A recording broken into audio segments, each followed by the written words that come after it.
Love this podcast? Support it and sponsor today. Simply head to auscastnetwork.com for details. In a world where everyone says hello, they dare to say, yeah, g'day. Yeah, g'day. Yeah, g'day! Yeah, g'day. Yes, good day. Yeah, g'day. Yeah, g'day. Yeah, yeah, good day. Wow, wow! Yeah, good day! G'day.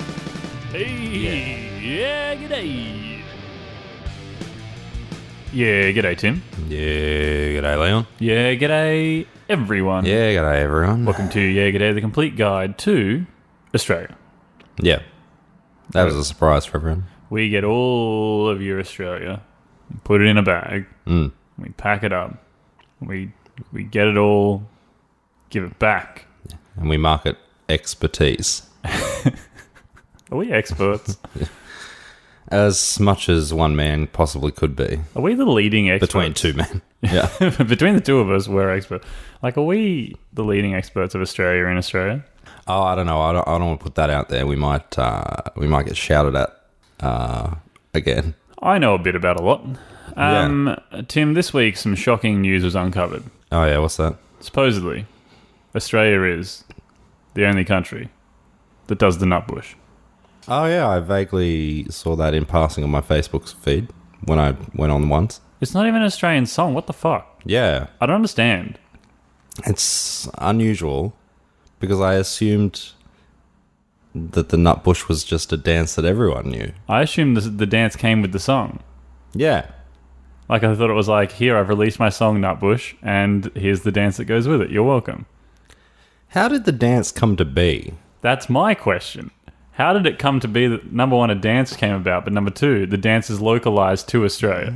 And we are basically taught it from a young age as well. We do it all throughout primary school. Yes. How did this happen? As soon as you can stand, you can nutbush. We should do a documentary on the history of the nutbush dance. I would actually watch the shit out of that. Where did it come from? Where did it go? Yeah, where did it... Cotton Eye Joe. Are we the only country that dances to Cotton Eye Joe? Yeah, a YouTube or a Netflix like mini documentary, a 30-minute documentary about the nutbush. That'd be fun. That'd be good. Okay, so... But that's not what this is about this week. But we need to stop this episode so we can start going into pre-production for this very good documentary that we've It's been a great week this week, thanks to Curtis Fernance. No, this week we're going to talk about a beverage, something to help when you are parched. Yeah. Which in this heat and this economy is needed. Because everyone in America is complaining about how cold it is, and I get it. It's like minus 1 billion degrees and everything's frozen over and no one can go anywhere. Not here, friend. I think we've melted off a third of the country at this point in time. Hot. It's all too of hot. Perth is gone. Perth's out of here. We melted it off. I went to a party last night and I thought, oh yeah, no, it'll be fine. I've just got to be outside to get the Uber to get to the party. And I got there and no. The party was outside. Oh, no. Did I regret wearing a grey t-shirt? Yes. Yes, I did. You asked my sweat. Yes. Although by the end of the night, it just looked like a single dark grey t-shirt. Yeah, it was all right, actually. And quite cooling, wearing a wet shirt. Yeah, I've been back at school with long pants and ties on, and it is... It's not fun. Warm. Bring winter on already. I'm sick of summer. But in summer, some people partake, some people imbibe, and their choice is beer. Yeah. Not mine. Not this beer. No. But often it will be a beer. The beer we're talking about is probably, I would say, the most iconic Australian beer. Yeah, and I think up until like the 70s... 70s or 80s. It was actually quite commonly drunk in Australia. Yeah. But not so much anymore. Not even close. No. Talking about Foster's. Foster's. Grab yourself a Foster's, crack it open, pour it down your gullet. Yeah, that's their official slogan. Has been for a long time now. Foster's, actually. pour it down your gullet. So let me tell you, I'll tell you a bit about Foster's. Please tell me. It's not a great deal to tell. No. But there is some. It was originally created, Foster's, as a brand, originally created by two Irish-American brothers, William, with an N. It's a new William. No, William M. and Ralph R. Foster. I don't know why we have to know their middle initials, but it seems No one know what this stands for. important. M is for Marie, and Yeah. R is for Renee. Rufio. Rufio. They arrived in Melbourne from New York in 1886. Began brewing Foster's Lager in November 1888. So they had a good 2 years hanging out in Melbourne. Pre-production. Drinking a lot of craft beers, I Yeah. presume. They were going around to all the shacks. Yeah. Trying everyone's homebrew. Attending a lot of art shows. They even had. I heard they even had Ellen Kelly's whiskey that she brewed. Yeah. They had a try of that on the way through. Yeah. I think that, as I said, we're only dealing facts here. I'm pretty sure that William was the inspiration for Ned Kelly's armor. I think he drew him a diagram, Oh, okay. and it was just a giant Foster's can on Ned Kelly's head. Yeah. That seems likely. Would I lie to you? Since it happened quite significant time after he already died. Tim, would I lie to you or to our listeners? No, I don't see why you would. Would I lie? Excuse me. You had a burp. I thought you were pausing for a dramatic effect. No. So they began brewing 1888, became available to the public from February 1889, first exported in 1901. It was popular quickly. Man, That's these what I'm guys are telling making you. a move. Yeah. Was there no other beer? They are pushing hard on this one. Possibly. It was bottles were sent to Australian combatants in the Boer War. When was the Boer War? Was that early? It was 1900? around 1901, I would presume. Yeah. Quick, we need a beer for the war. It was very, very early in the 20th century.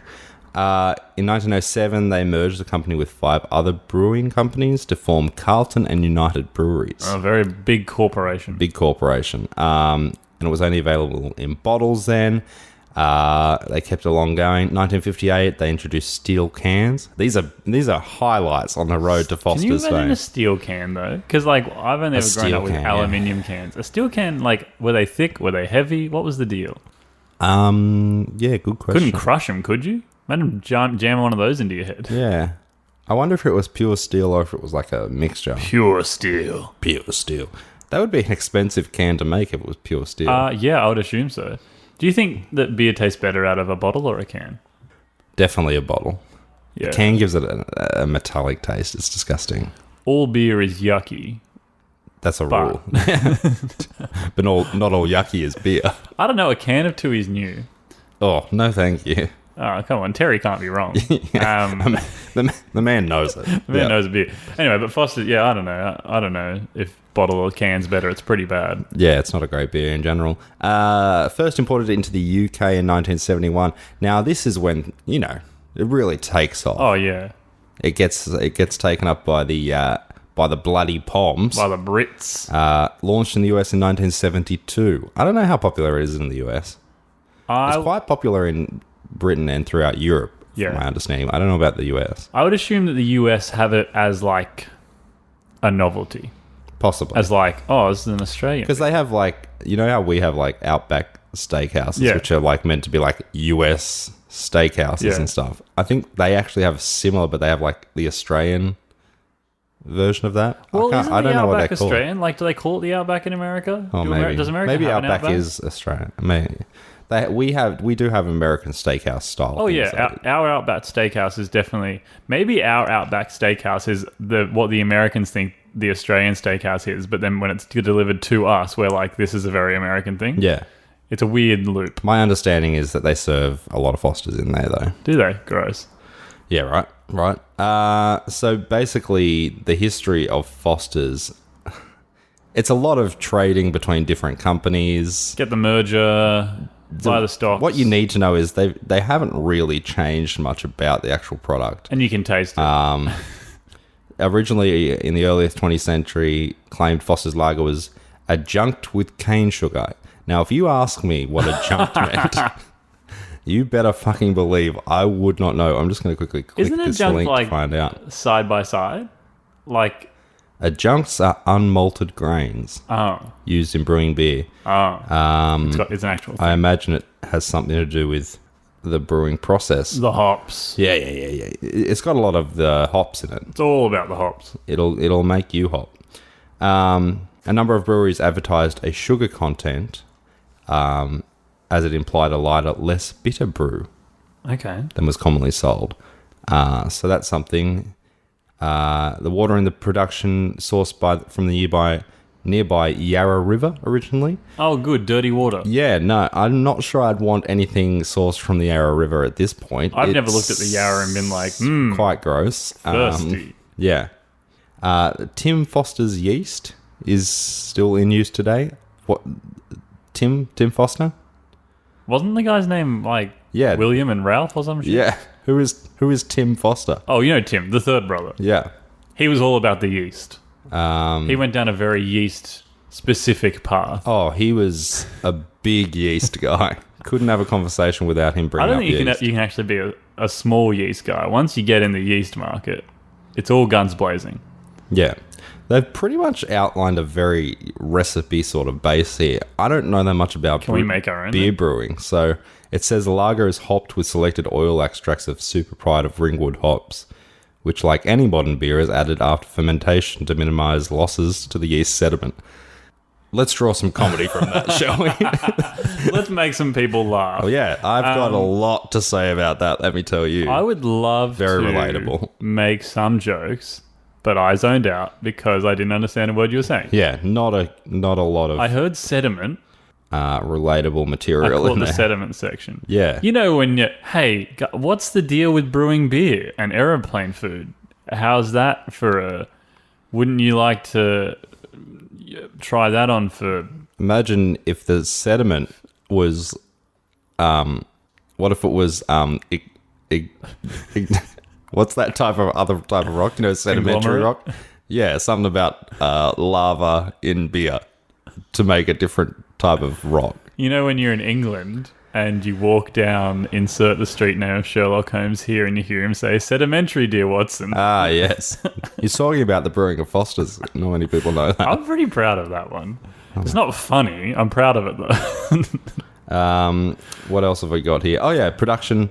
I was saying, until the end of the 1970s, it was pretty popular in Australia as both a bottled and canned beer. Oh, yeah, both times. But in the early 80s, there were major changes in the Australian brewing industry.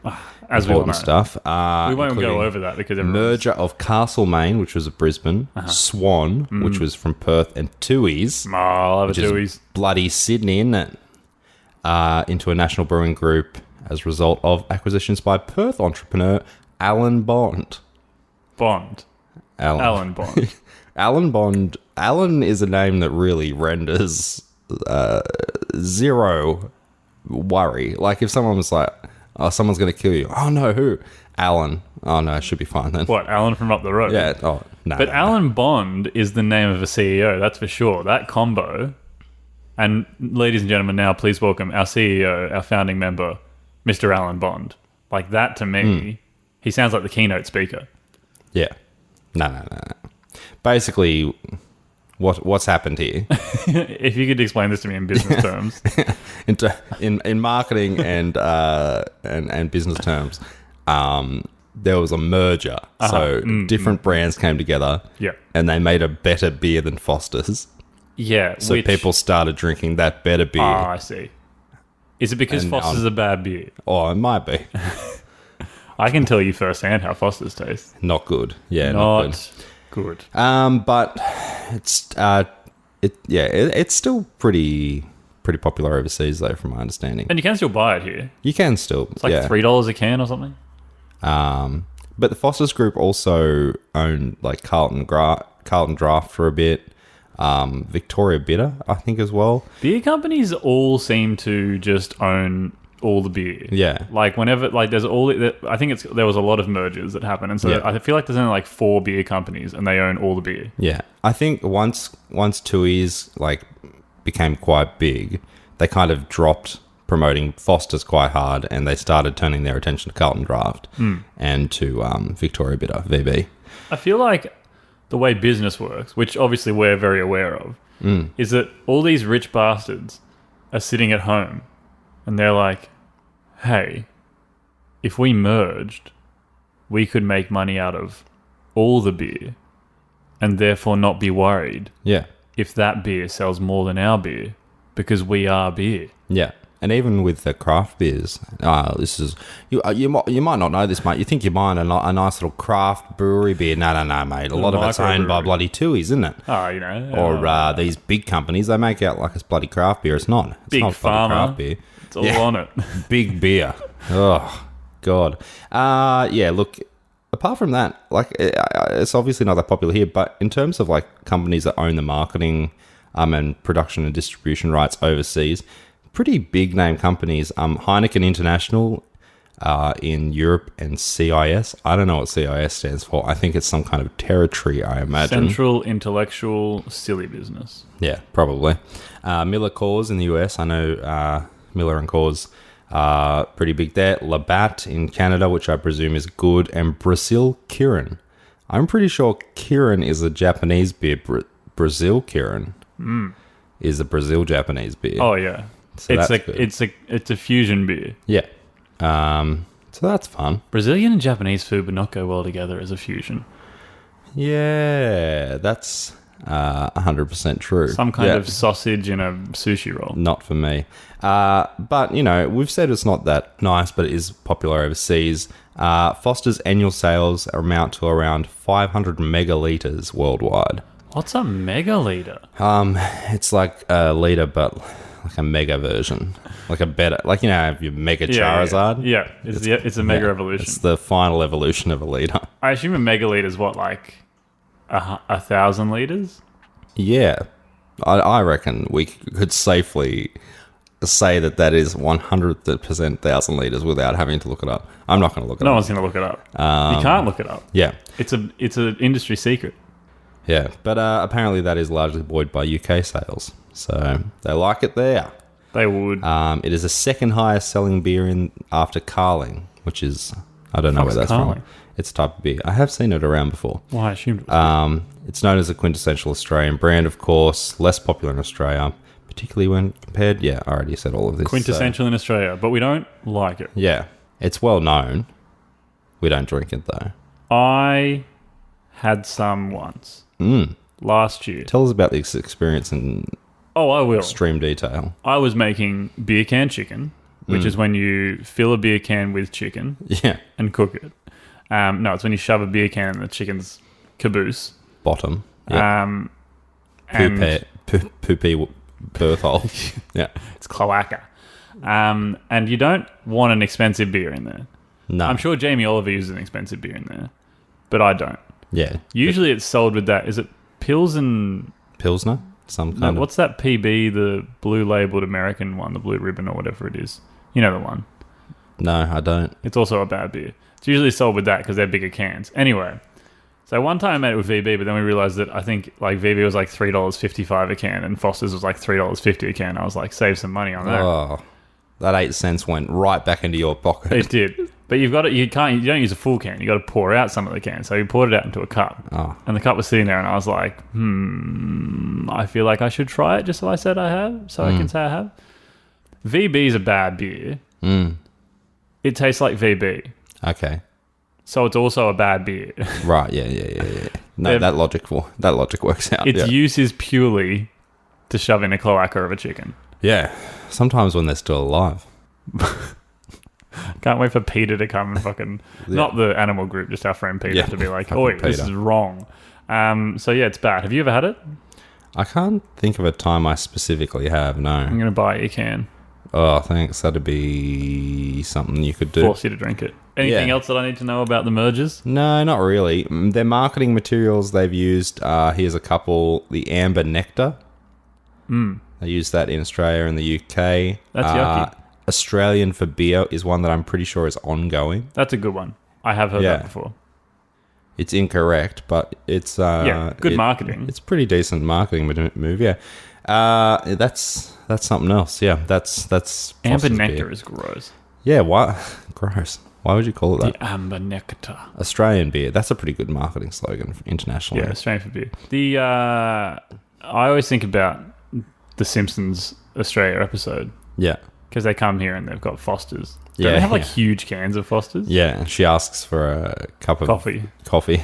Beer. Beer. Coffee. BECO. And this is where this part of the episode where Tim and I reenact an entire episode of The Simpsons. That's not enough. This is enough. The Australian episode of Simpsons. Maybe we should talk about that one day, because that actually has quite a cult following. It's a good episode. Like, we reference it in Australia a lot. I'm part of an Australian Simpsons meme group. I haven't seen anything on there in a while. And they use stuff from the Australian episode all the time. That's Telecom? Is that what the group is? Yeah. So I forget what the full name. It's when Homer sets up the internet company. It's the same name. Yeah. I haven't seen anything from them in a while. I've got to start liking their stuff more. Compu Hyper Global something. Yeah. Australia and New Zealand. It's very funny. We should do an episode about that. I like that episode of The Simpsons. It's pretty funny. The accents are horrible. Yeah, it definitely takes the piss out of Australia, and it does it pretty well. I always think about the koala at the end on the helicopter. Yeah. Or is it the frog? Anyway. No, it's a koala. Yeah, we'll do that at some point. So that's Foster's. Foster's, yeah, no. It's a beer. Yeah. An iconic Australian beer that none of us drink. Mm. You know, like all good iconic things. We don't like it. No. I've got a Dadvice, Tim. Oh, that'd be sweet. A handy one that I've got here. Here's one that I've had sent to us earlier. Oh, thank God. Dear Tim and Liam, my name is Beth, and I'm looking for some Dadvice. Oh, hello, Beth. I've made some good work friends over the last year, and they like to hang out a lot after work or on weekends. Oh, yeah. I like these people, but hanging out with them outside of work hours is not really my idea of fun. You know how you have friends at work, but it's just due to your proximity to each other? That's the situation I'm in. I'm seeing it, yep. So, how do I say no to hanging out with them in a way that stops them from yelling at me in the group chat in a way that is meant to be funny, but is definitely passive-aggressive? Keep up the great work, Beth. Here's the thing about people. They're the worst. They're trash. Yeah. No, good question, Beth. What a timely and contextually in terms of my life, and I think your life as well. Somewhat. Interestingly timed question. How do you do it? You need to get another job. Yeah, that's key.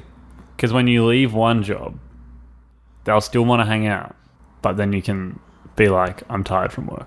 Yeah. But if you're at the same job, you say I'm tired from work, they're like, we're all tired from work. Yeah, the key is to just get another job. That's the first move. Yeah, first step, you have to quit. Yeah. And then fake your own death. I don't know how you do it. I think the key is to be very cold at work. Oh, yeah. Just try and get yourself uninvited. The issue with that, though, is that, like, during work hours, you need people. You need people to talk to. Otherwise, you'll go mad. Yeah, that's true. I go mad and I do have people to talk to, so... Be the youngest one there. Like, I don't hang out with anyone from work outside of school, aside from one or two people that are closer in my age, because everyone there is much older, has been at the school for much longer.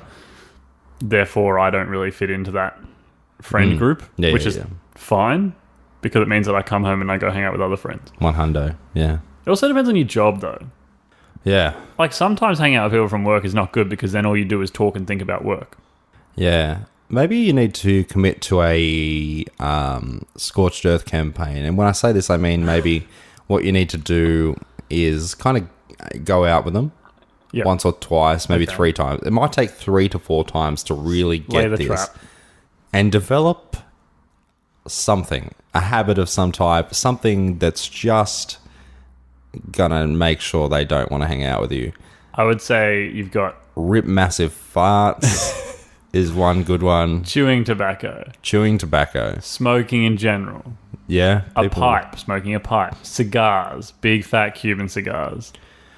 Yeah. Take a bong with you as you go out somewhere.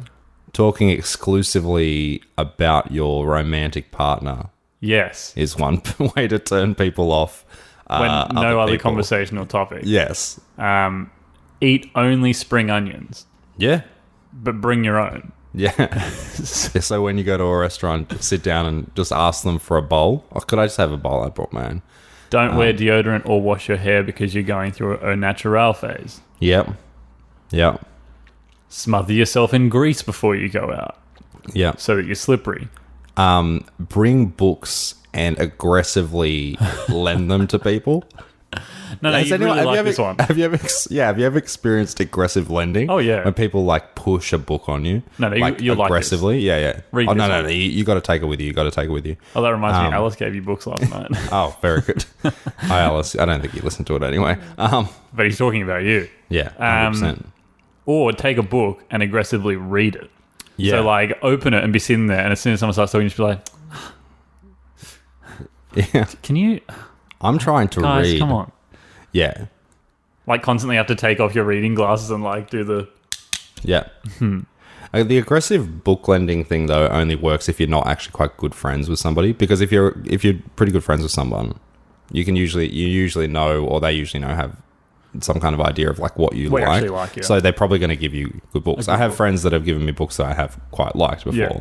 and lent me stuff. But there is aggressive lending. But there is aggressive lending, and when it's someone you don't know, you know it's going to be a fucking dumpster fire. But you got to go with it for lack of awkwardness sake. Carry around a bag and pick up rubbish on the street, but then have that bag with you at the bar and make sure it is dripping. Make sure there is something wet in there. Yeah. Drink only milk. Yeah, That would turn me off. that would definitely turn me off.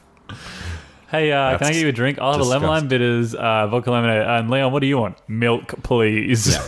Skim if you have it. Who the fuck drinks a cup of skim milk? Oh, yeah. For me, the taste is in the skim. Yeah. Ask for a midi of skim. I'll get a pint of skim milk, please. Oh, do you guys have skim milk on tap, or is it only in bottles? Yeah, what brands have you got? Yeah, right. Can I get skim milk in a can, please? I prefer the taste. Yeah, the metallic taste of the skim milk. Oh. Yeah. Skim milk is the worst milk. Yeah, could I just get a midi of rice milk, please? I really enjoy the flavour of water. Yummo. Unsweetened almond milk. Or just like custard. Yeah. What do you want? Lemon lime bitters, and Leon, what do you want? Custard. Vanilla custard. Some berries would be nice. So this is a bar. Or tinned peaches. I'll have a lemon lime bitters, and Tim, what do you want? Tinned peaches. Yeah. Can I get some ice cream and tinned peaches, please? SPC tinned fruit salad. Oh, so basically just do that. Find something that you shouldn't order at a bar and order that. But the thing is in Melbourne, though, is that you could probably get any of that at a bar. Oh, yeah. Like, you'd probably go in there, you'd be like, skim milk? And they'd be like, yeah, sure. Tinned peaches? Yep, definitely. Coming up. Yeah. And then you'd be like, can I get a Tooheys New? And they're like, oh, sorry, so we don't have Tooheys New here. Yeah. We're more of a craft brewery. Right, yeah. Fucking We've only hipsters. got Foster's. Yeah. Fucking hipsters. I think that you and I should create like a pyramid scheme that is Tim and Leon's Scorched Earth campaign. Yeah. Like Tim and Leon approved. Yeah. It's a 10-day program. Do you want to lose friends quickly? You can't be lactose intolerant because there is a lot of milk. No. And a fair amount of custard. Yeah. Actually, it's probably better if you are lactose intolerant because it encourages the farting we talked about earlier. So it'll be like Coach Steve where he like smells dairy and he starts yardsing. Yeah. Become a racist. Yeah. Although in today's culture, that's Racism. accepted by some people. It's an unattractive personality trait. I don't know. What else? That's I don't know, it. that's I'm kind a of big it, fan of yeah. the tinned peaches one Yeah. myself. Yeah. Any of those would probably be But fine. again, when it comes to being someone that's into something weird, you've always got to have your own with you in case. Because if you say, can I get tinned peaches? And it's like, oh, it's all right, I've got my own. Do you have a can opener? Yeah. And they say no, and again, I've got my own can opener. Another one, always bring a large backpack to everything you do. Like a hiking backpack. Yeah. Even if you're like just going to dinner, bring a big backpack. Yeah, bring a backpack and always be like, oh, sorry, I'm just coming from, I was just at the gym. Yeah. I'm just coming from something else. It's 10 o'clock at night. Yeah. I was just at the library. It's about getting it in when you can, you know? You got to exercise in the time you've got in the downtime. Would that be a bad habit? Always going to the library? No. I encourage everyone to always go to the library. Knowledge is power. But like, oh, Power Leon, is pizza. What did you get up to today? Oh, I was just at the library. Yeah. Next day. Leon, what did you get up to last night? I went to the library. spend most of my time at the library, actually. Yeah. Yeah. I'm just at the library drinking milk. Do you have a home? No. I'm mostly at the library eating That's why I got this tin backpack. peaches and drinking skim milk. Oh, sometimes I like to mix my skim milk in with my peaches. Yeah. Make a little bit of a cocktail. If you did have a book with you, keep saying, "Oh, I just need to read you a bit," and then read 2 to 3 pages at a time of irrelevant Read a chapter. like parts of the story that they're not going to understand as well. Yeah, very context-heavy chapters. Yeah. Eat the tin of peaches so that then you've got somewhere to spit your chewing tobacco in Yeah. your peaches can. Yeah. Vape. So how do we leave out vaping? Yeah, I don't know. Fucking vaping. That will... there are some vapes that smell nice, Yeah. but the problem is that no matter which way you blow the vape, it ends up in the lungs of everyone else. Yeah, I don't want to breathe in your fucking secondhand vape, which I do on the streets of Melbourne way too often. The thing about the fuckers on the street is that they fucking do a huge rip. They blow it out their cavities. Through the whole fucking block that they walk. Yeah. But then, like, you catch them do, like, a half head turn behind. There's always a cheeky grin on their face because they fucking know what they've done. Yeah. They've just crop dusted you with some cinnamon vape. Yeah. And they're like, you like my vape? Not. And I'm back there trying to eat my tin peaches. All I've got is What vape an in my asshole. face. I'm there with my 3 litre of skim milk. Got this skim milk to wash the fucking flavour out of my mouth. Yeah, right. Anyway, that's there's some stuff you can do. We had a lot more to say than we thought because we got on the roll of beverages to order. Yeah. Is tin peaches a beverage? Um, You can drink it. Doesn't require much yeah, chewing. it depends how you acquire it. You can just swallow an entire quart of peach. Yeah. Yummo. Fuck, tin peaches are good. They are pretty good, yeah. Tin peaches and ice cream is a nana Tin dessert. peaches, tin apricots, Ooh, what? No. tin fruit salad. Yeah, with those weird cherries in there. Yeah. The And it's no one usually eats. got grapes in it and also pear. Yeah. Peaches and pears are the way to go. Mm. Throw a little bit of jelly on the plate Jelly on a plate. and Jelly then on a pint of skim milk and you've got yourself a dessert. Yum.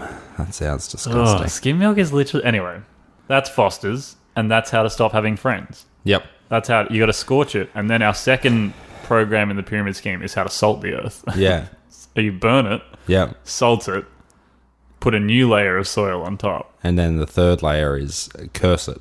Yeah. It's actual real magic. And then pour skim milk over Yeah. it.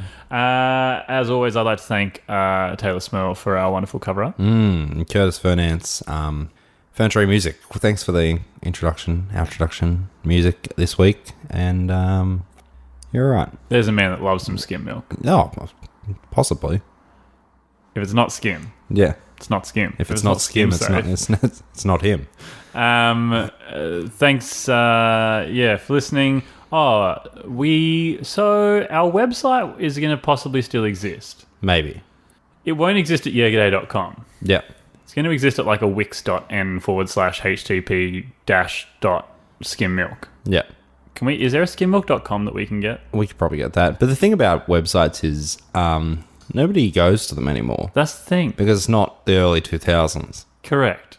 So Tim and I we're not renewing our premium plan Yeah. So You can it's gonna find us be on there. social media. That's where we are. We're on social media. unless you want to see Wix ads. Then go to our website because there will be ads on our page now. Yeah, you might get some sweet deals from Wix. Hopefully, we also get some of the 18 plus cartoon ads on there as well. 'Cause That would be that's what we need. Ideal. Then yeah. people will come to our site. And malware. I'm hoping for some malware. Yeah. Can we get the package with the Trojan horse, please? I If would we like can get you onto our website and get your computer infected, then we will have done our job correctly. That's what this whole podcast has been It's about. all about malware. Yeah. So yeah, don't go there anymore, or do. Yeah.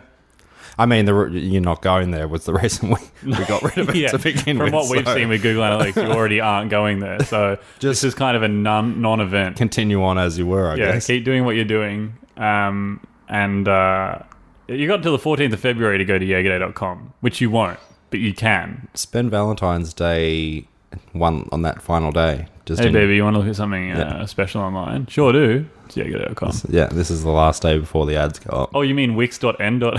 Yeah. That's all I can think of right now. It's getting hot in here. So, as always, g'day, Tim. Yeah, g'day, Leon. G'day, everyone. Yeah, g'day, everyone. Catches on the flippity flop.